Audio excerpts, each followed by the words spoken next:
Samsung কিন্তু ছাড়বে না। স্যামসাং তাদের এ সিরিজের ফোন একের পর এক নিয়ে আসছে, লাইন দিয়ে পরপর ফোন রিলিজ হয়ে যাচ্ছে এবং সেগুলো সফল ফোন। কারণ এ সিরিজের ফোন বেশ কিছু ফোন খুব ভালো, ভ্যালু ফর মানি দিচ্ছে আপনাদের। স্যামসাং বোধহয় প্রথমবার ভ্যালু ফর মানি প্রোভাইড করছে এইভাবে। তো স্যামসাং এবার লঞ্চ করছে তাদের A70 স্মার্টফোনটা। সেই স্মার্টফোনটা 10th এপ্রিল লঞ্চ করবে। তার সবই ডিটেলস জানা গেছে, দুই একটা যেটা বাদ রয়েছে জানতে, সেগুলো 10th এপ্রিল আমরা জেনে ফেলবো। কিন্তু সেই ফোনটার সব থেকে বড় যে ব্যাপারটা যেটা জানা ভীষণ দরকার, যেটা আজকের আলোচনা, সেটা হচ্ছে এই ফোনটার ডিসপ্লে বিশাল বড়, 6.7 ইঞ্চি সুপার অ্যামোলেড ডিসপ্লে, এবং তাকে পাওয়ার দেওয়ার জন্য রয়েছে 4500 mAh এর বিরাট বড় ব্যাটারি। এবং তার থেকেও আরো বড় কথা সেটা হচ্ছে এটাকে চার্জ দেওয়ার জন্য রয়েছে 25 ওয়াটের চার্জার। ফাস্ট চার্জার আমরা এতদিন কি দেখেছি, যে 18 ওয়াটের ফাস্ট চার্জার, খুব ভালো ফাস্ট চার্জ করে হেন তেন। তারপর আসলো আমাদের 22 ওয়াট। তারপর আমরা দেখলাম ওপো নিয়ে আসলো 50 বা 55 ওয়াটের একটা চার্জার। স্যামসাং নিয়ে এসেছে 25 ওয়াটের চার্জার। কিন্তু চার্জারের গল্প এই তো সবে শুরু, কারণ চার্জার এবার নিয়ে এসছে শাওমিও। আর শাওমি যখন কিছু করে সেটা বিশাল বড় করেই করে।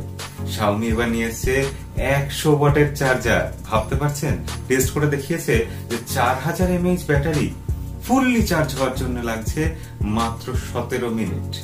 17 মিনিটে একটা 4000 mAh এর ব্যাটারি পুরোপুরি চার্জ হয়ে যাবে আমাদের শাওমির 100 ওয়াট চার্জার দিয়ে।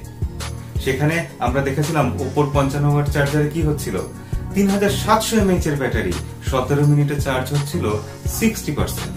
তো চার্জারের লড়াই নিয়ে একটা আলাদা ভিডিওই হতে পারে, সেদিকে আমরা আজকে আর যাব না। আমরা আজকে আবার ফিরে আসি স্যামসাং এর এ সিরিজের A70 স্মার্টফোনটাতে আর কি কি থাকছে। ডিসপ্লে হয়ে গেল, ডিসপ্লেতে একটা জিনিস বলা বাকি রয়ে গেল, সেটা হচ্ছে এটাতে থাকছে ইন ডিসপ্লে ফিঙ্গারপ্রিন্ট সেন্সর। আপনারা এটা এবার থেকে বুঝে নিন মোটামুটি, যে অ্যামোলেড সুপার অ্যামোলেড ডিসপ্লে থাকছে মানে আজকের দিনে 2019 সালে দাঁড়িয়ে ভবিষ্যতে যা যা ফোন আসবে তাতে সাধারণত দেখা যাবে যে তাতে সবকটাতেই অ্যামোলেড ডিসপ্লে মানেই ইন ডিসপ্লে ফিঙ্গারপ্রিন্ট সেন্সর। এটাতেও তাই থাকছে।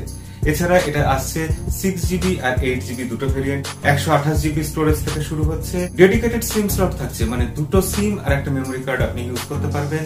স্যামসাং এর ফোনে এখন এই সিরিজে যা থাকছে তাই আছে, যে 3টে ক্যামেরা রিয়ার সাইডে, যার মধ্যে প্রথমটা 32 মেগাপিক্সেল, তারপর একটা 8 মেগাপিক্সেলের ওয়াইড অ্যাঙ্গেল ক্যামেরা, আর লাস্ট একটা 5 মেগাপিক্সেলের ডেপথ সেন্সিং ক্যামেরা। আর ফ্রন্ট সাইডেও দিচ্ছে কিন্তু 32 মেগাপিক্সেলের ক্যামেরা, যেটা খুব ভালো কোয়ালিটির আর একটা ক্যামেরা হবে।